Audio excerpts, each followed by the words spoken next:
An investigation carried out by International Center for Investigative Reporting (ICIR) has revealed the hidden truth behind the killing of 17 soldiers in the Okuoma community in Ughelli South LGA of Delta State. This investigation is in sharp contrast to what the military revealed was the mission of the soldiers in the Okuoma community. They weren't there for any peacekeeping. It's going to be a long ride of expose. Please, before we proceed, like this video.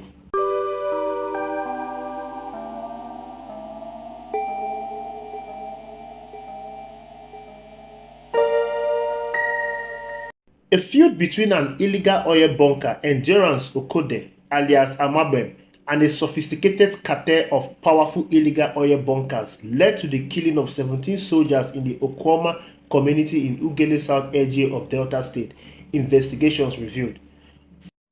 Findings unmasks how the leader of the cartel, ex-militant leader, Government Ekpomukpolo, alias Tompolo, who operates a private security company in a bid for total control of the creeks of Niger Delta, earlier warned Amabem, who is an ally of a sitting governor in one of the Niger Delta states, to stay off illegal oil business, a development the latter saw as oppression. Amabem, a known ex-militant, hails from the Ibomoturu community in the southern Ijaw local government area of Bayelsa State. He is also a leading voice against Tompolo and the ex-Nigerian Maritime Administration and Safety Agency Master Boss Patrick Akpomolukeme in both the creek business and the Okuoma-Okolabo land dispute.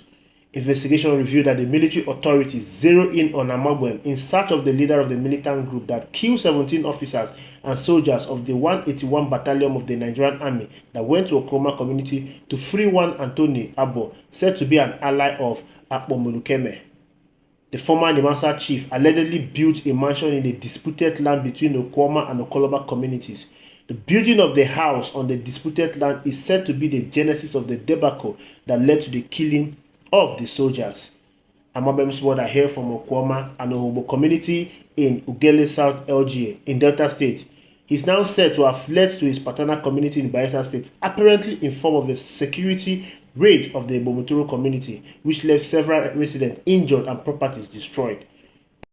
A general and a chief of defense staff, Christopher Musa, had earlier said that the 17 military personnel, including 4 officials and 13 soldiers, were murdered in relation to illegal bunkering business. But the Okuoma community insisted that the soldiers stormed the community, accusing them of being in possession of one Anthony Abo, whose lifeless body has since been recovered floating in Fokado River near Ayoroma community. Source said a lifeless body of Anthony Abo was recovered floating on the River Focados close to the Ayorokoma community in Delta State. One of the sources in Okolaba said, "We found the lifeless body of Mr. Anthony Abo floating on the River Focados near Ayorokoma community." The illegal oil cartel in the Niger Delta comprises influential Nigerians and foreigners, including top military operators, government officials, highly placed and retired oil industry players, politicians and business persons, and they are the financiers of oil bunkering syndicate, which over the years have plunged the nation's economy in the abyss of decline. The oil bunkering cartel, working with insiders, steals crude directly from major crude oil pipelines in the oil-rich region, while officials pump crude to their different terminals. They know the time and duration of pumping and the exact pipelines. The damage inflicted by small oil bunkers who illegally refine crude oil in the Niger Delta region is a child's play compared to the havoc the almighty cartel that owns giant vessels and equipment wreaks on the nation's economy. There are local oil mafias who also siphon from major pipelines and later sell their products to the big oil players who use superior tubes and experts to drain off crude oil. Every security officer involved in the business is well taken care of, and so secrecy is maintained. Security operatives who mount sentry on waterways also collect levies from local oil bunkers, and many want to serve in such lucrative bids. They also make returns to superior officers and insiders told reporters. These reports gathered that even with the militarization of the waterways and the award of security contract to Tompolo to secure crude oil, the illegal oil business has continued to blossom in Niger Delta. A development the Nigerian National Petroleum Corporation (NNPC) General Manager Mele Kyari described as Nigerian professional and elite as a brain behind the oil theft in the region. This claim was controverted by Niger Delta elder statesman Henry Clark, who fingered the NNPC and the military as the big-time oil thieves. The incident leading to the current crisis is said to have started as unrest in January 2024, following an age-long line dispute between the people of Okolabo and Okuoma, leading to a deadly conflict that has brought about loss of life on both sides. Consequently, the military command unit of the JTF at Bomadi was invited to the scene. It was, however, said that the invitation of the military was at the behest of the ex-Nimasa boss, who had allegedly used his influence to skew the military intervention in favor of his community, Okolaba. According to Okuoma Community President General James Oharuko, Okpabele is an ally of Tompolo who works closely with the military to secure the creeks.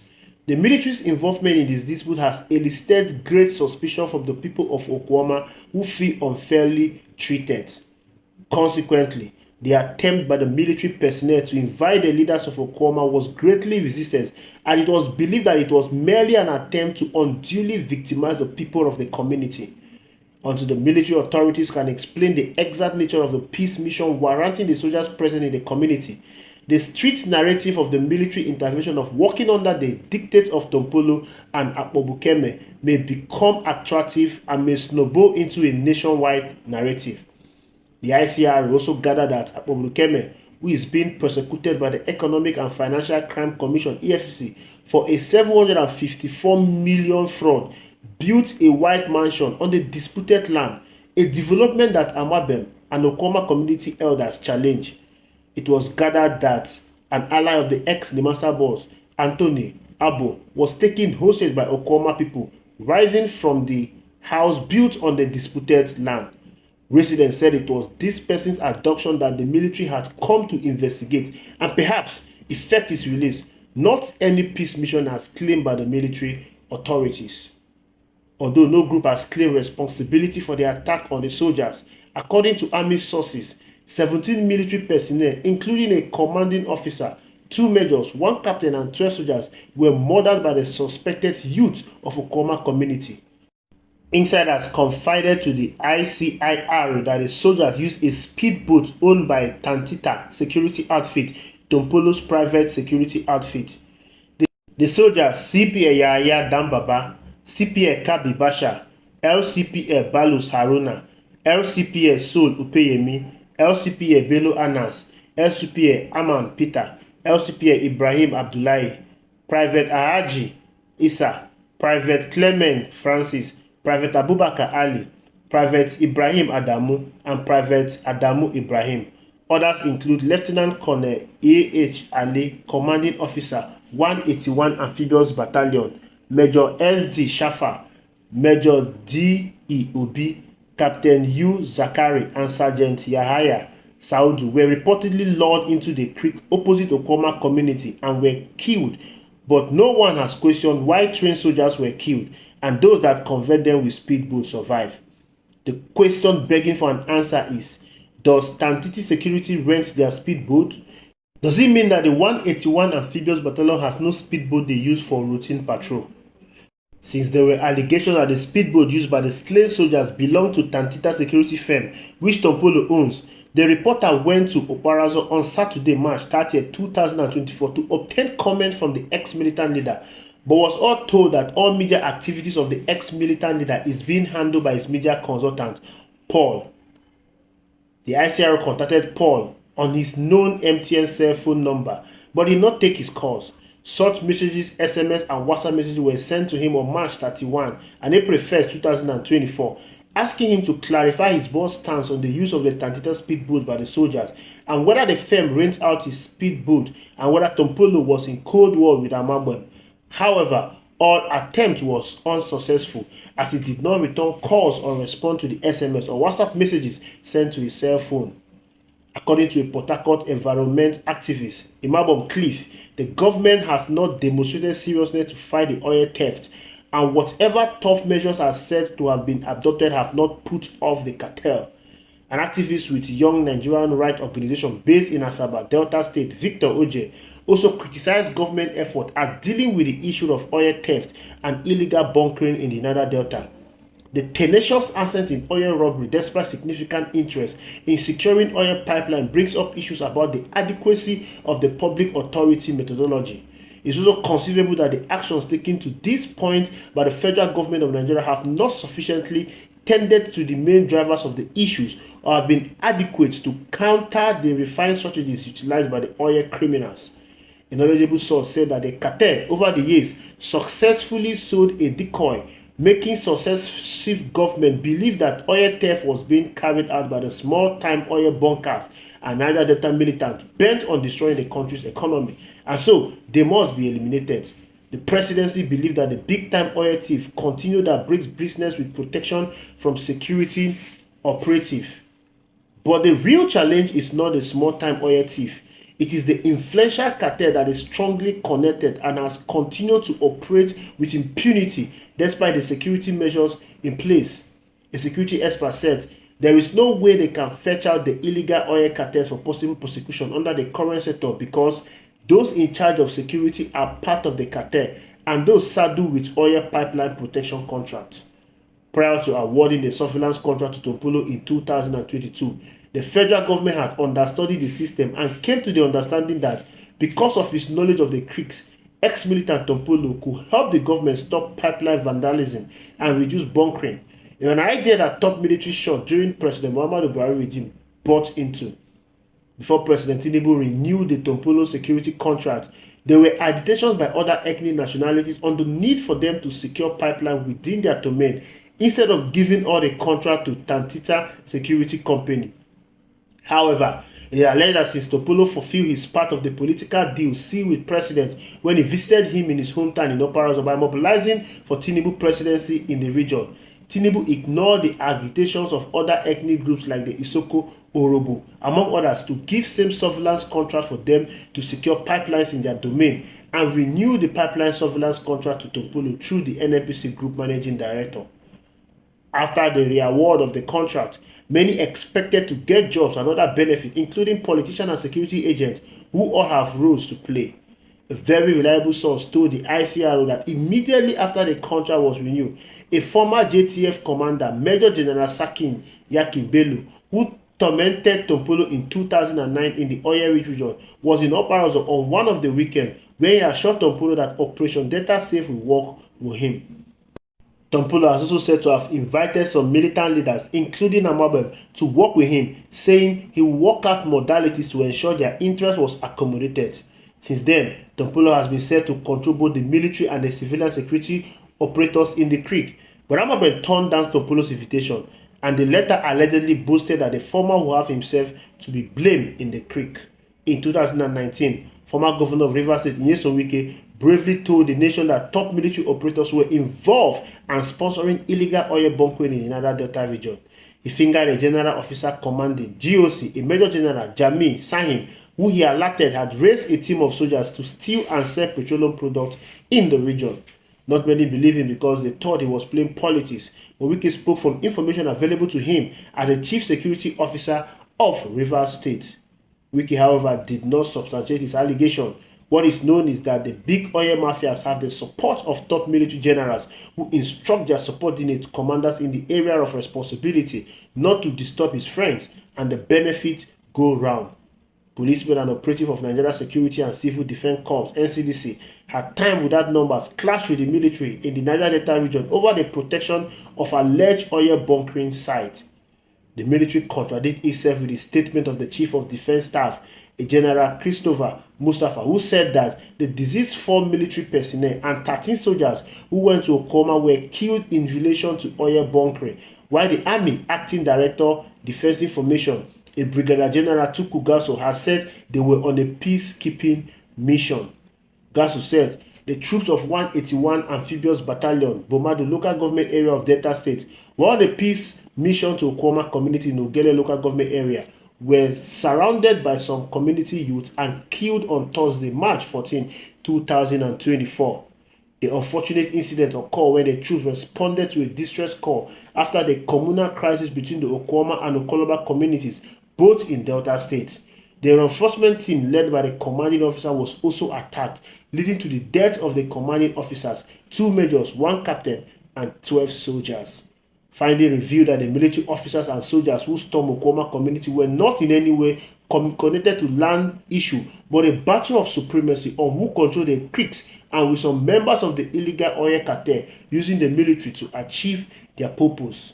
Sources within sister security agencies in the area said the military did not inform them, neither the Ugelesa local government chairman, who is the chief security officer of the local government, nor the Okuoma monarch, a development the Ewu monarch confirmed while briefing newsmen before he eventually surrendered himself before the Delta State Police command of their peace mission being claimed by the security authority. Some Okuoma residents have come forward to deny the killing of the soldiers, alleging serious conspiracy against them and insisting that they are poor fishermen and petty farmers and could not have gotten such sophisticated arms to fight or kill 17 soldiers. They claim that the attackers are militiamen dressed in army uniforms, invaded the community, resulting in the loss of many lives and property. Onajite Idaforo, an indigene of Okuoma community, said, "We were holding our regular community meetings on that fateful day when some men in army uniform with a gunboat used by this private security company invaded the meeting, demanding to see our community chairman. As soon as our chairman was identified, the men said that they were taking him to Bumadi for questioning, but the community women resisted the approach because Okuoma community is under Ogele South local government area and the chairman did not commit any crime, neither did the community that demands military invasion. The men started shooting, killing 2 persons instantly and injuring many persons before driving away."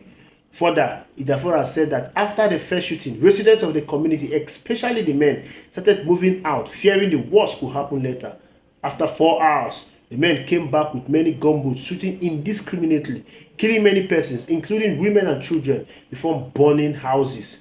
How do our people who are mere fishermen and farmers have guns to fight, talk less of killing a whole 17 army officers, as claimed? Soldiers have continued operation against more Orobo communities in the Ewu Orobo Kingdom, apparently in retaliation for the heinous crime of the killing of their officers and men. This is coming as several riverine communities in Ewu Orobo Kingdom raised alarm over military siege and forceful invasion of their community. It was gathered that several houses have been burnt in Owerri, Omosuoma, and Oloto communities, all neighboring communities to Okuoma community. Sources told this reporter in Ewu's main town, Okuoma, that the youths in the neighboring communities have nothing to do with the crisis in Okuoma and are being assaulted on daily basis. Ajoka Morrison, a local boat operator who narrated his ordeal, said, "On March 21, I was on the riverside preparing for my daily business when I saw the Nigerian army with 5 gunboats and 4 hillocks loaded with soldiers. They held and bundled me into one of the gunboats and took me to the other riverbank of the community. And as they were taking me into the community, they were shooting sporadically. They messed so many of us up. One of the army personnel punched my right eye." Or community chairman Michael narrated his ordeal and said, "We woke up to hear the sound of gunboats at the water side of our community, and I saw both old and young running and scampering for safety. As a community chairman, when I came out, I saw multitudes of the Nigerian army entering the community from different directions, and I introduced myself to them, and they took me to the town hall. Before we got there, they had assembled almost everyone for interrogation. Our former chairman, Mr. Igolugunu, was injured in his head with their gun booth. They separated me from others as they started interrogating me. They asked me to take them to where we keep our guns. I told them we don't have any guns except for our local vigilantes. They were interrogating me at gunpoint, and they were also having me videoed and a drone with their threat to kill me if I should lie to them. But I insisted that we do not have any gun or refugees in the community. One of the army told me point blank that our people have been killing their colleagues at the riverside and they are ready to kill anyone. While interrogation was going on, one of the army personnel used a key to open a room store at the town hall in search of what I could not explain. They went to my compound and destroyed doors, burst into many houses in Owerri, but they did not find anything. They also asked me to agree that the community should be burnt down because we are hiding people from them, or they would take me along with them. They took me to the entrance of the community where the shrine is situated. They destroyed and desecrated the entire place in search of guns and people. The situation was, however, not different in Omosuoma community, where soldiers were said to have set 3 houses ablaze. The soldiers were said to have stormed the community in their numbers as villagers fled for safety. a top member of the community who spoke on the condition of anonymity for fear of arrest, noted that no fewer than 15 persons were injured during the military raid on Ewu community, adding that 2 indigenes, namely Diamond Goda Umokoro and Michael Onyemado, were arrested. Thank you for watching. I would love to hear your thoughts in the comment section. Please like, subscribe, and share this video.